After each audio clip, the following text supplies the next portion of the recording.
Hello, hello mga kumarites. It's me again, Mami Loy.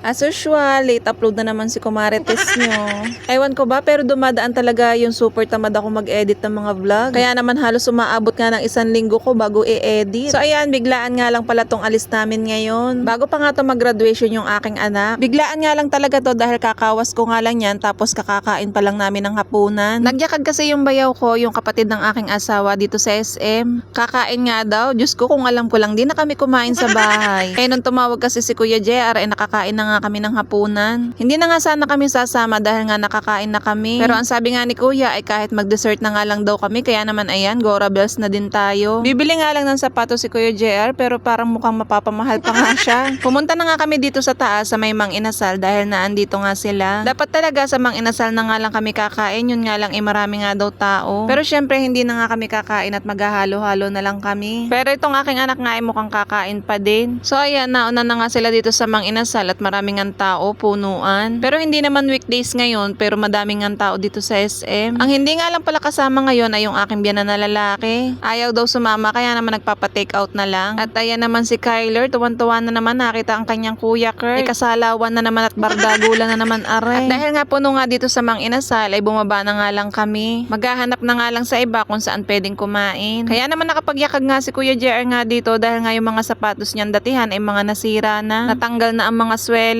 At dahil kinabukasan na nga yun gagamitin ay hindi na nga mapapaayos. Isa nga pala si Kuya JR sa mga konsehal sa San Nicolas. Isa nga siya sa mga naka-assign sa education. Syempre sunod-sunod na nga ang recognition niya at saka graduation kaya naman isa nga siya sa mga guests. At ayun nga, bihira lang naman si Kuya magsuot ng mga balat na sapatos kaya naman yung iba niyang sapatos napatago na. At dahil sobrang napatagal na nga sa taguan ay kusa na ngang nasira ang mga swelas. Ang mga balat pa man din ngayon ng sapatos kapag ka nga napatago ng matagal ay nagbabalat. Yung natatanggal na nga yung itim kaya ang hirap nga din pagka nabasa ang mga balat na sapatos. Kahit naman sa mga bag na balat ay ganun din. Bawal na bawal nga itong mabasa o kaya mainitan. Kaya tingnan nyo yung mayayaman, yung mga mamahalang bag nila ay naka-aircon pa. Ganun daw kasi ang tamang pag-storage sa mga bag at sa mga sapatos na dibalat. Kailangan talaga yung pagtataguan nyo nun ay hindi nga mainit. At dito na nga kami napadpad sa Jerry's Grill. Sabi kasi ni Kuya ay dito na nga lang daw kami kumain. Nakikita ko nga lang to pero hindi pa nga kami nakakakain dito. Ngayon nga lang kami makakakain dito at first time pa. Alam nyo naman na kami mag-anak nga hindi nga mahilig kumain sa mga ganitong fast food. Kung hindi nga lang kami isasama ay hindi nga kami nakain sa mga ganito. Kaya kalimitan talaga ang kilala lang namin ay si McDo at saka si Jollibee. Halos yun lang din naman talaga ang kalimitan naming nakakain. Pero dito nga sa Jerry's Grill ay first time ko nga makakakain dito at ang mga pagkain nga nila ay mga lutong bahay din. Para din siyang palmeras dahil nga pag may okasyon minsan sa palmeras nga kami kumakain. Doon nga ay mga lutong bahay din kaya naman masarap din. Sayang talaga at nakakain na kami kaya naman ito na lang halo-halo ang aming in-order mag-asawa. Pero mamaya ay titikim nga din tayo ng kanilang ulam pero hindi na nga tayo magkakanin dahil nga sobrang busog na busog pa ako. Dahil pagkadating nga sa bahay ay nagsangag nga ako ng kanin. Ang ulam pa man din namin ay Shanghai at saka bislad na bangus. Tapos dun sa sinangag ay naghati pa nga kami mag-asawa kaya naman busog na busog talaga kami. Maya-maya nga ay nandito na nga yung order na pagkain. Ang in-order nga pala nila yung parang isang set na. May kare-kare, merong crispy pata, tapos yung parang barbecue, tapos nagpa-additional ng sisig. Ang sarap no, sayang talaga nakakain na kami ng kanin. Pero itong aking anak nga ay magkakanin pa din. Paano sa bahay, konti lang naman yung kanyang kinain. At dahil busog pa nga ako, ito na lang barbecue nga ang aking kinuha, puro ulam. Pag pa naman nag-detox ka, hindi ka talaga makakaramdam ng gutom at feeling mo ay busog na busog ka na. Pero kahit nga busog na busog nga ako, ay pinilit ko pa rin tikman itong mga nakahayin sa lamesa. Ay tingnan nyo naman itong crispy pata, paano hindi ka naman makakakain talaga niyan, kaya kumuha nga ako ng kahit kaunti. Ay baka pag hindi naman tayo nakatikim, ay baka naman tayo ay mati yan. Tapos ayan, ito naman yung kanilang sisig. Anak ko nga nag-request nan, kaya naman may sisig nga din tayo. Syempre, hindi naman tayo magpapahuli at titikman ko din. Ang sarap talagang kumain. Alam nyo, kung hindi ko talaga pipigilan ng pagkain, ay naku, talagang lalo tayong lalaki. Kaya naman hanggat meron ako magagawang paraan, ay nagdi-detox nga ako para nga hindi tayo masyadong lumobo. Dati nga, ang dahilan ko, okay lang yan, basta kakain ako, wala na akong pakialam kung lumaki nga ako. Pero at the end of the day, huy, English. Syempre maiisip mo pa rin naman yung kalusugan mo. Baka naman sa sobrang laki ko nga ma-high blood pa ako. Gusto ko rin naman kasi magbawas ng timbang dahil malapit na naman ang aming medical. Baka mamaya ay makitaan na naman tayo ng kung ano-ano. Pero syempre ang number 1 na iniiwasan natin dyan ay yung high blood at saka yung sugar. Hindi naman na kasi tayo sa pabata at sa patanda na nga tayo, kaya naman ako ingat-ingat sa sarili. Hindi naman kasi habang panahon tayo nga ay bata. Habang naedad nga tayo marami na nga tayong mararamdaman sa katawan. Kaya naman ayan si inay hindi nga rin nagkanin at tumikim nga lang din ng mga ulam. Naku, si Mudrakels ay gayan din, hindi na nga kumakain sila sa gabi. At ayan, nung patapos na nga kaming kumain, tsaka palang dumating nga itong halo-halo na order namin. Medyo may pagkamatagal nga lang dumating talaga. Syempre dessert yan, kaya naman kailangan sa pahuli talaga. In fairness, napakasarap ng halo-halo dito sa Jerry's Grill. First time ko nakatikim ng ganitong halo-halo, napakapino ng yelo, parang ice cream. Kaya kahit nga busog na busog nga ako, pinilit ko talagang maubos. At yung malaki pa talaga yung in-order ko ha. Tapos yung sa asawa ko nga ay yung maliit lang. Hindi talaga ako nagtira dahil nga medyo pricey din ang presyo. Pero kahit naman mahal ay sulit naman dahil masarap talaga. Mukhang mapapaulit nga ulit ako dito pero halo-halo lang. Pero in fairness naman masasarap yung mga pagkain nila. At iyan, ito na nga ang nabiling sapatos ni Kuya. Milanos nga pala ang tatak at napakaganda nga. Panigurado ay napakaganda din ang presyo. Pero pagka nga bumili ka ng mamahaling sapatos, worth it naman talaga dahil nga taon din talaga ang tinatagal. Compare talaga dun sa mga mumurahin lang na halos hindi pa nga umaabot ng 1 taon. So ayan, taob namin ng mga pagkain at buto na lang nga ang natira. Pagkatapos naman namin kumain ay uuwi na nga rin kami at ayan, nauna na nga si Kyler at saka ang kanyang daddy. Mauuna na nga sila dahil nga malayo pa yung pinagparadahan nila ng sasakyan. So yun, pagkatapos magbayad ni Kuya ay umalis na nga rin kami. At napacheck up pa nga ako dito sa akin sisi. Syempre, about sa mga buhay-buhay, hindi mawawala ang mawitisan. Dito na nga kami dumaan sa may likod at dito na nga kami naghiwa-hiwalay. Ayun lang, salamat Kuya sa hapunan. First time lang din namin nakasama dahil nga pagka nagyayakag sila Kuya ay minsan hindi kami nakakasama. Minsan ang nakakasama lang yung aking anak pero kami mag-asawa nga ay pag may trabaho minsan hindi na kami nakakasama. At grabe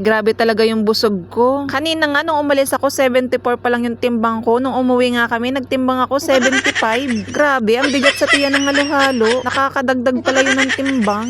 Na, nakakinig ako. Uwi na kami mga kumarites.